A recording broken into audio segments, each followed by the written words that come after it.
खनिज पदार्थ संपर्क में सुप्रीमकोर्ट का बड़ राय। खनिज पदार्थ और खनिज संपद भरा इलाका उपरे रॉयल्टी लागू करने अधिकार राज्यगुड़िक उपरे रही। तेबे टैक्स अर्थ रॉयल्टी नुहे बोली कहिसेंती सुप्रीमकोर्ट।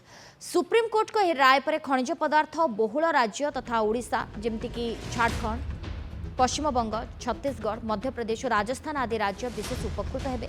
प्रधान विचारपति जस्टिस डीवाई चंद्रचूड़ को नहीं गठित खंडपीठ राय देइछंती।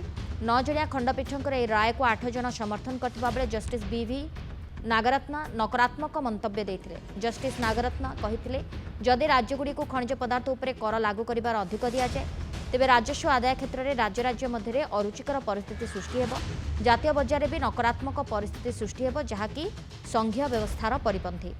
खंडपीठ कहते कि खनिज पदार्थ उपरे राज्यगुड़िकर सीमित अधिकार नहीं। खनिज और खनिज पदार्थ विकास और नियामक आईन बा एमएमडीआर रे कौनसी व्यवस्था नहीं।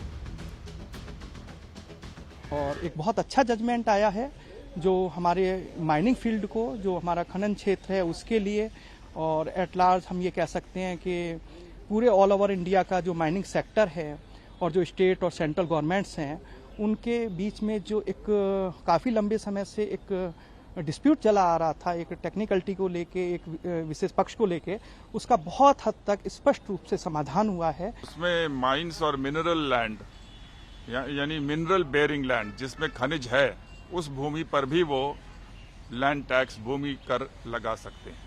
तो ये 3 बातें तय हुई हैं। तो अब ये तमाम जो इंडस्ट्रीज हैं जो मिनरल खनिज का उपयोग करती हैं और जिनके पास खनिज के भूमि के लीज हैं तो वो उन सबको जो है वो टैक्स देना पड़ेगा। अधिक आलोचना करबा विश्वजित दास वरिष्ठ आईनजीवी सुप्रीमकोर्ट आम सहित जोड़ी होती फोन लाइन में। दास आपको स्वागत करुच्ची नंदीघोष टीवी की। दास, सुप्रीमकोर्टर ये बड़ राय खनिज पदार्थ और खनि उपरे रॉयल्टी लागू करें राज्य केवल देखुं सुप्रीमकोर्टर ए राय को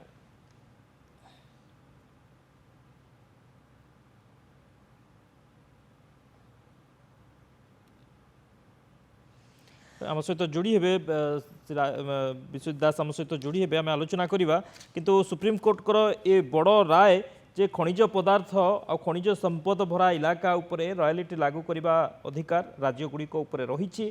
टैक्स अर्थ रॉयल्टी नुहे बोली कहिसेंती सुप्रीमकोर्ट। तेज सुप्रीमकोर्ट को यह राय पर खनिज पदार्थ बहुल राज्य तथा ओडिशा, झारखंड, पश्चिमबंग, छत्तीसगढ़, मध्यप्रदेश और राजस्थान आदि राज्य विशेष उपकृत हेबे।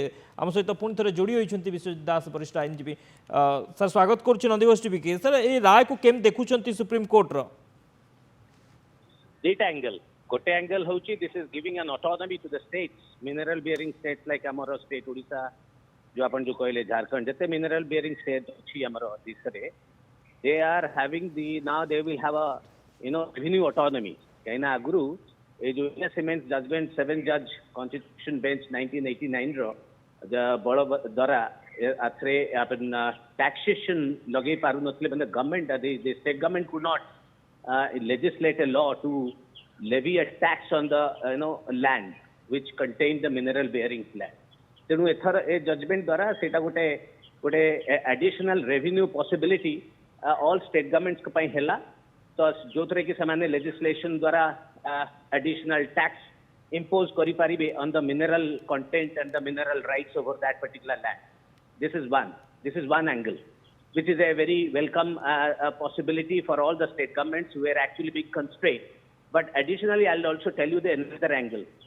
Now, it will also have a very difficulty on the part of the mineral concessioners, because आपण जानिथिबे MMDR Act रे जोटा कि हमर मिनरल गुडा को रेगुलेशन होची तद्वारा 5टा ऑलरेडी टैक्सेशन रेजिम ऑलरेडी लागू होची।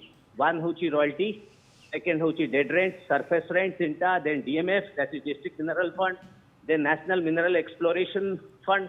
So there are already 5 different kinds of levy is already being imposed under that particular law. Now, if the additional another levy will come in the form of the tax on the land, on mineral bearing land by the state government, then that perhaps will have a bearing on the mineral governance of the country, and there is possibility that every state government will impose a different rates and there will be also a kind of a.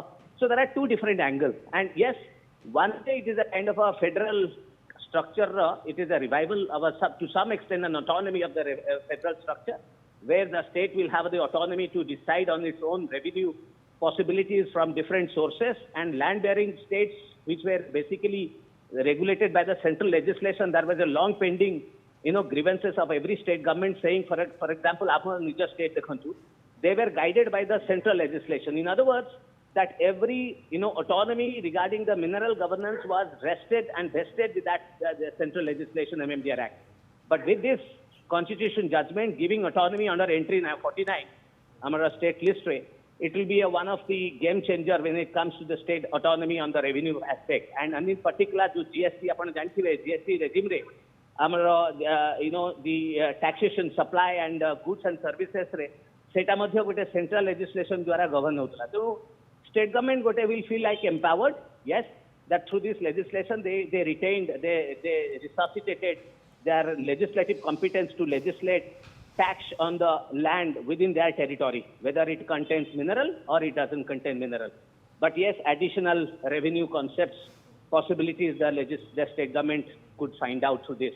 It's a perhaps is a kind of a boon for as far as the state government is concerned, I but guess not for the mineral concessioners.